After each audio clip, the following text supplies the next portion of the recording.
بسم اللہ الرحمن الرحیم۔ محترم مدرسین اور طلباء عزیز، ہفت اقسام سے ہم نے صحیح کی تعریف اور مثال کی تعریف کی۔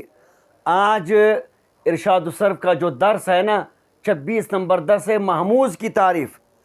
محموز کی لغوی تعریف، اصطلاحی تعریف اور محموز کی 3 قسمیں ہیں۔ محموز کی لغوی معنی ہے کھبڑا، کوزہ پشت۔ وجہ تسمیہ، محموز کا نام محموز کیوں رکھا گیا؟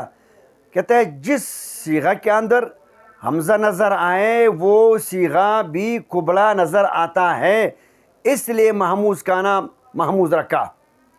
محموز کی اصطلاحی تعریف، محموز وہ کلمہ ہے جس کے حروف اصلی میں حمزہ ہو، یعنی جب آپ نے صیغہ کا حروف اصلی نکالا نا، اس کے اندر اگر حمزہ نظر آئے، حمزہ آ جائے تو اس کو ہم محموز کہیں گے۔ پھر محموز کی 3 قسم ہے: محموز الفاء، محموز العین، محموز اللام۔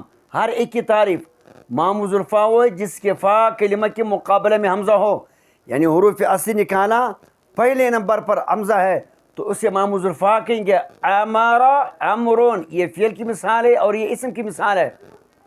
محموز العین کی تعریف: جس کے عین کلمہ کے مقابلے میں حمزہ ہو، حروف اصلی کسی جگہ کا نکالا اور ترتیب سے رکھا تو دوسرے نمبر پر جو ہے وہ حمزہ ہے تو اس کو محموز العین کہیں گے۔ سأل، سألن، سین حمزہ لام، عین کلمہ کے مقابلے میں حمزہ ہے، یہ فعل کی مثال ہے اور یہ اسم کی مثال ہے۔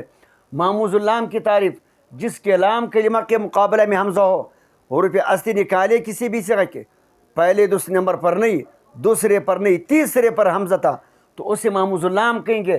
قرأ، قرعن، قاف را حمزہ، تیسرے نمبر پر حمزہ ہے تو اس کو کہتے ہیں محموز اللام۔ تو محموز کی لغوی، اصطلاحی، وجہ تسمیہ اور محموز کی 3 قسمیں ہیں۔ تعریفوں سمیت، تعریف مثالوں سمیت ہم نے ابھی پڑھا۔